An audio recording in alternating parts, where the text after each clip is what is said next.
Friday dry day రాష్ట్రమంతా నిర్వహించాలని పంచాయతీ గ్రామీణాభివృద్ధి అధికారులకు డిప్యూటీ సీఎం పవన్ కళ్యాణ్ ఆదేశించారు. వర్షాల నేపథ్యంలో మురుగు కాల్వల శుద్ధి, సీజన్ వ్యాధుల పట్ల అప్రమత్తపై ఆయన సమీక్షించారు. ప్రతి శుక్రవారం క్షేత్రస్థాయిలో ఫ్రైడే డ్రై డే కార్యక్రమం నిర్వహించాలని అధికారులకు సూచించారు. మురుగునీటి నిల్వలను తొలగించాలని చెప్పారు. సీజన్ వ్యాధులు ప్రబలకుండా ముందస్తు జాగ్రత్తలు, చర్యలు చేపట్టాలన్నారు. తాగునీరు, పారిశుద్ధ్య నిర్వహణ, దోమల నియంత్రణకు చర్యలు చేపట్టాలని అధికారులను ఆదేశించారు. ప్రజారోగ్య పరిరక్షణే కూటమి లక్ష్యమని అన్ని పంచాయతీల్లో బ్లీచింగ్ పౌడర్, క్లోరిన్ బిల్లుల తగిన మోతాదులో అందుబాటులో ఉంచాలని అధికారులను పవన్ కళ్యాణ్ ఆదేశించారు.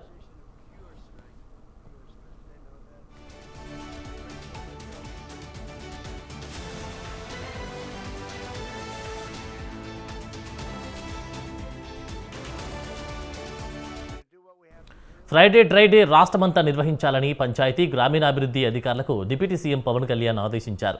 వర్షాల నేపథ్యంలో మురుగు కాలువల శుద్ధి, సీజన్ వ్యాధుల పట్ల అప్రమత్తపై ఆయన సమీక్షించారు. ప్రతి శుక్రవారం క్షేత్రస్థాయిలో ఫ్రైడే డ్రై డే కార్యక్రమం నిర్వహించాలని అధికారులకు సూచించారు. మురుగునీటి నిల్వలను తొలగించాలని చెప్పారు. సీజన్ వ్యాధులు ప్రబలకుండా ముందస్తు చర్యలు చేపట్టాలన్నారు. తాగునీరు, పారిశుద్ధ్య నిర్వహణ, దోమల నియంత్రణకు చర్యలు చేపట్టాలని అధికారులను ఆదేశించారు. ప్రజారోగ్య పరిరక్షణే కూటమి లక్ష్యమని అన్ని పంచాయతీల్లో బ్లీచింగ్ పౌడర్, క్లోరిన్ బిల్లులు తగిన మోతాదులో అందుబాటులో ఉంచాలని అధికారులను పవన్ కళ్యాణ్ ఆదేశించారు.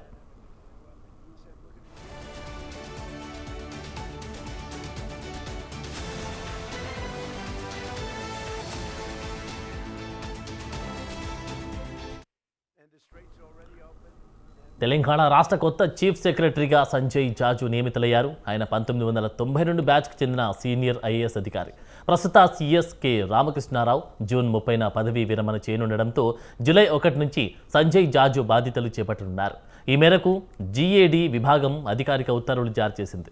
ముఖ్యమంత్రి రేవంత్ రెడ్డి అత్యంత వ్యూహాత్మకంగా సుదీర్ఘ చర్చల అనంతరం ఈ ఎంపిక చేసినట్లు రాజకీయ అధికారిక వర్గాల్లో ఆసక్తికర చర్చ కొనసాగుతోంది.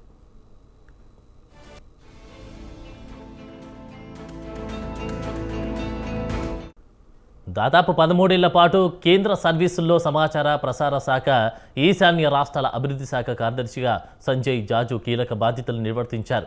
తెలంగాణ ప్రభుత్వ అభ్యర్థన మేరకు కేంద్రం ఆయనను సొంత క్యాడర్కు రిలీవ్ చేసింది.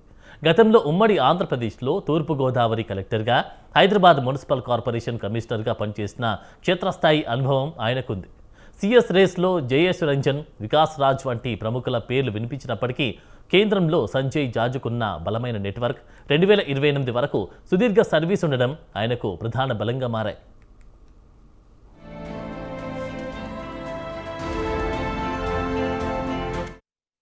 ప్రస్తుతం తెలంగాణ ప్రభుత్వం ప్రతిష్టాత్మకంగా చేపట్టిన మూసీ పునరుజ్జీవనం, మెట్రో విస్తరణ, regional ring road, regional ring rail, Bharat future city, bullet rail క్యాడర్ల వంటి మెగా ప్రాజెక్టులకు కేంద్రం నుంచి అనుమతులు, భారీగా నిధులు సాధించడమే లక్ష్యంగా రేవంత్ రెడ్డి ఈ మాస్టర్ స్ట్రోక్ చేశారని భావిస్తున్నారు.